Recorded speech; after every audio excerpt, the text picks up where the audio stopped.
Құрметті оқырмандар, бүгінгі менің каналыма салғалы тұрған видеом бұл маринадталған қазды духовкада пісіру жолы.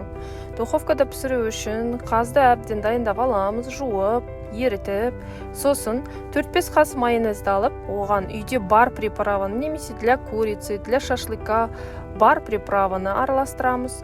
Оған 5-6 зубчик чеснокты ұнтақтап араластырамыз, және дәміне қарай тұз бұрышын салып, жаңағы маринатымызды қаздың терісіне әбден жағамыз, және мына қалың еттерін тіліп-тіліпте жағуға болады.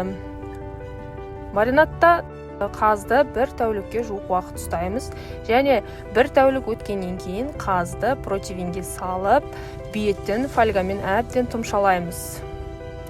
Қызып тұрған пеште 2 сағат пісіреміз.